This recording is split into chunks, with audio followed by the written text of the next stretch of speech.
तो hello guys. तो आज हम बताने वाले सामंतवाद, जो कि हिस्ट्री ऑनर्स मेजर 3 के लिए बहुत ही इम्पोर्टेंट है। किसके लिए? तो मेजर 3 हिस्ट्री ऑनर्स के लिए सामंतवाद का एक बहुत बड़ा टॉपिक था। ठीक है, जैसे कि हम सिलेबस में बताए थे। यदि आप सिलेबस नहीं देखे हैं मेजर 3 मेजर 2 का हिस्ट्री ऑनर्स का, तो आप वहाँ देख सकते हैं। ठीक है, तो हमारा आज का टॉपिक क्या है? सामंतवाद का परिचय। देखिए, सामंतवाद के बारे में हम 3 टॉपिक बताने वाले हैं। सामंतवाद का परिचय बताएंगे और इनका पृष्ठभूमि, इसका उद्भव का जो उत्पत्ति, कहाँ से कौन कौन सिद्धांत था, कहाँ से जो अवधारणा था और इनका विशेषता क्या था। ठीक है, ये 3 को टॉपिक है आज हमारा। सामंतवाद का परिचय, इनका उद्भव और इनका इनका विशेषता। तो ठीक है, तो देखिए इनका इनका पहले हम इंट्रोडक्शन यानी परिचय जान लीजिए कि सामंत। देखिए, सामंतवाद 2 शब्द से मिलकर वो बना हुआ, सामंत प्लस वाद। क्या? सामंत प्लस वाद। ठीक है, आगे देखिए, ये बात कब की है? ये बात है पूर्व मध्यकालीन समाज की। पूर्व मध्यकालीन का हम बात कर रहे हैं। ठीक है, तो पूर्व मध्यकालीन भारत में समाज में एक नए वर्ग का उद्भव हुआ। किस टाइम? तो पूर्व मध्यकालीन में। कि कहाँ पे? तो समाज में एक नए वर्ग का उद्भव हुआ जिसे सामंत कहलाया। वही आगे जाके सामंत कहलाया, या फिर वही उसी टाइम से वो सामंत कहलाया। ठीक है, किस टाइम से? पूर्व मध्यकालीन समाज में एक नए वर्ग का उदय हुआ। ये वर्ग कहाँ से आया उसके बारे में जानकारी तो आपको नहीं, अब हम बताने वाले हो कहाँ से आया। ठीक है, ध्यान से सिर्फ सुनना मेरे बात को। सामंत शब्द से क्या अभिप्राय है? देखिए, बात है कि ये एक पदधारी व्यक्ति हुआ करता था। ये कौन हुआ करता था? मतलब कि सामंत बस, देखिए शब्द का अभिप्राय बता रहे हैं। एक्चुअली में बात है कि ये एक पदवारी व्यक्ति था, एक पद वाला व्यक्ति था, जिसको राजा के द्वारा एक विशेष शक्ति प्रदान था, जैसे कि आर्थिक हुआ, राजनीति हुआ, जिसके कारण से उनके पद, उनके नाम एक अलग विशेष वर्ग में मानने जाने लगा। ठीक है, जो एक सामान्य भूमिधर भी हो सकता है ये पदधारी व्यक्ति तो, या फिर एक छोटे क्षेत्र का शासक भी हो सकता है। लेकिन बात यहाँ ये है कि राजा के द्वारा विशेष शक्ति प्रदान किया गया, विशेष छूट प्रदान किया गया, विशेष प्रोत्साहन देता है। आर्थिक क्षेत्र से लेकर राजनीतिक क्षेत्र में राजा के द्वारा इन पदधारी व्यक्ति को विशेष शक्ति प्रदान किया गया है। कहीं न कहीं ये जनता से अलग हुआ करता था। ठीक है, जो आगे जाकर एक सामंत के रूप में कहलाया। ठीक है, अब हम आप क्लियर समझ गए सामंतवाद कहाँ से आया। ठीक है, सामंतवाद का उत्पत्ति तो यहीं से हो रहा है, खेला तो यहीं से स्टार्ट हुआ है।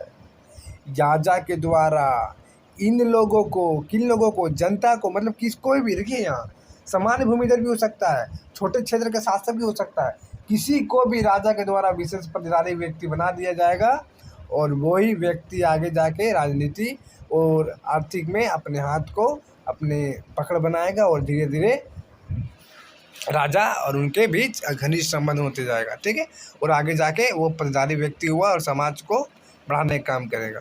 देखिए, अब समझने की कोशिश करें इनका उत्पत्ति कहाँ से हुआ। ठीक है, भारतीय सामंतवाद का उत्पत्ति परिभाषा समझ गए। ठीक है, अब बात करते हैं उसकी उद्भव की, कहाँ से उद्भव हुआ।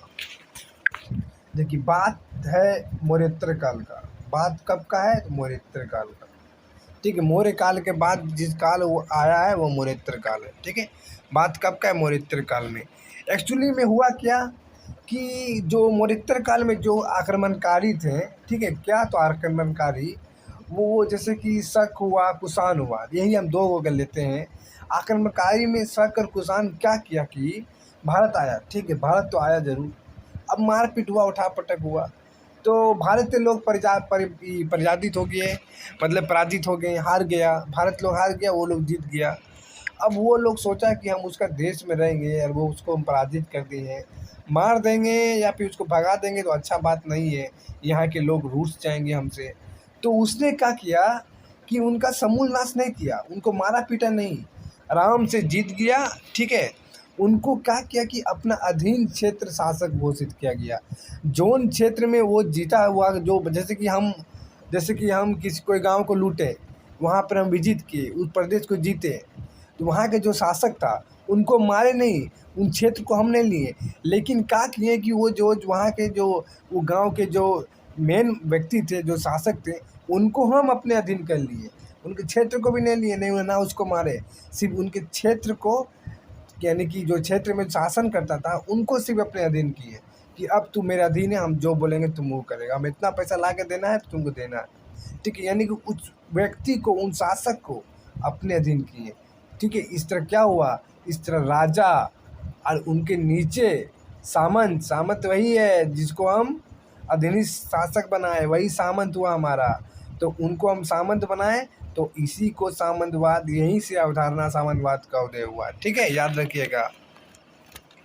खाली मेरे बात को समझिए, नहीं समझ में आया ना आप कमेंट करके पूछ सकते हैं कहाँ नहीं समझ में आया। देखिए दूसरा,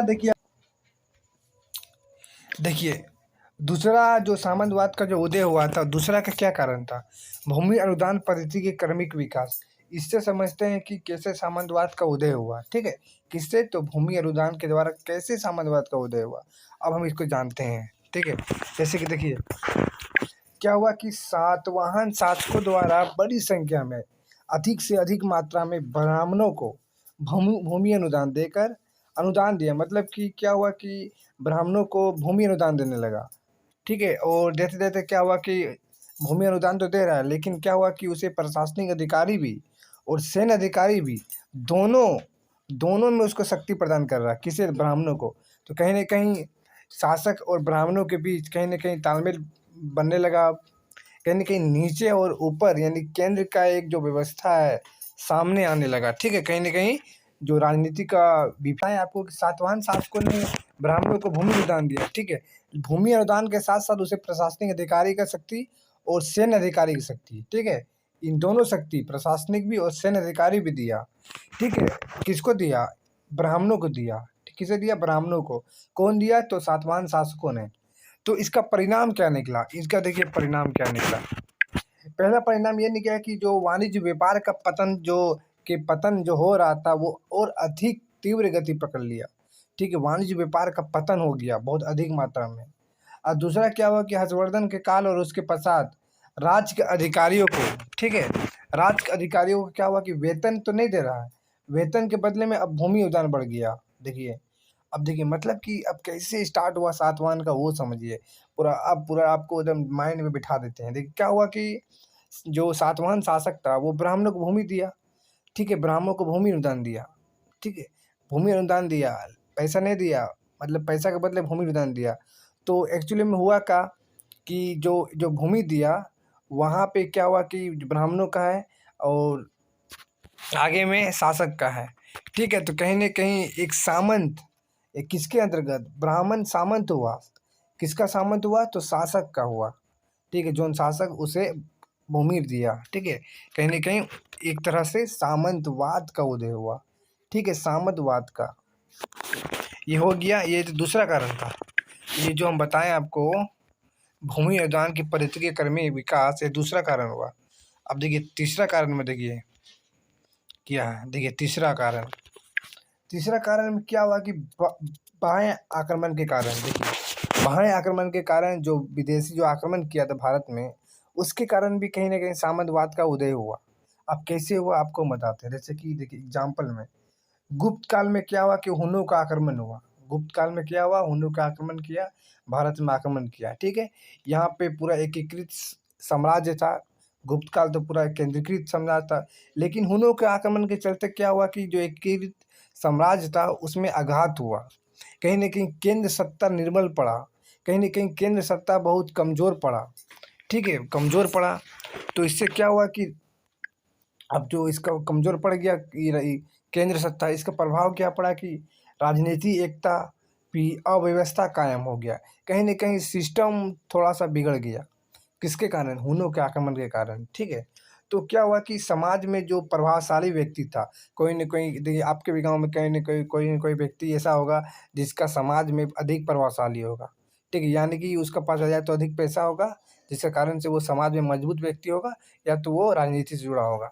तो उसी प्रकार की गुप्त काल में क्या हुआ था कि समाज में एक प्रभावशाली व्यक्तियों का एक वर्ग तैयार हो गया जिसे सामंत कहलाया। याद रखिएगा, एक वर्ग पूरा तैयार हो गया। वो वर्ग क्या था, वो वर्ग था अधिक पैसा वाला, अधिक राजनीति वाला। ठीक है, कहीं ना कहीं प्रभावशाली व्यक्ति था समाज के लिए। फिर देखिए आगे क्या हुआ। फिर इसके ऊपर क्या हुआ कि स्थानीय सुरक्षा का भार आ गया। अब कहीं न कहीं शासक कमज़ोर हुआ, तो का शासक कमज़ोर हुआ तो कहीं न कहीं यही लोग, ये कौन लोग? तो प्रभावशाली व्यक्ति लोग, कहीं न कहीं अपने को सोचा, चलो हम पूरा गाँव का तो अधिक पैसा वाला हम हैं, कहीं न कहीं हम ही अब अपना गाँव को चलाने लगे, देश को चलाने लगे। कहीं न कहीं इसके ऊपर एक स्थानीय सुरक्षा का भार पड़ने लगा। ठीक है, अब इसका भार पड़ने का प्रभाव देखिए क्या पड़ा। कहीं न कहीं भार पड़ने के बाद ये क्या किया कि ये कौन, ये प्रभावशाली व्यक्ति सैनिकों का शक्ति देखिए, सैनिक रखने लगा। देखिए कितना होशियार है ये व्यक्ति, सैनिक रखने लगा। ठीक है, मौका मिलने पर क्या हुआ कि यही प्रभावशाली व्यक्ति सरकार के विरुद्ध खड़ा हो जाता था। सोच लीजिए कितना खतरनाक हो गया अब, सरकार के विरुद्ध ही खड़ा हो जाता था। देखिए यहाँ क्या लिखा, शक्ति संचय करने को मौका मिल गया। ठीक है, क्योंकि सरकार बाह्य आक्रमण से लड़ेगा या फिर ये सामंत लोग से लड़ेगा, ये प्रभावशाली व्यक्ति से लड़ेगा, और कहीं न कहीं पूरा खेल में सामंतवाद का उदय हुआ है। ठीक।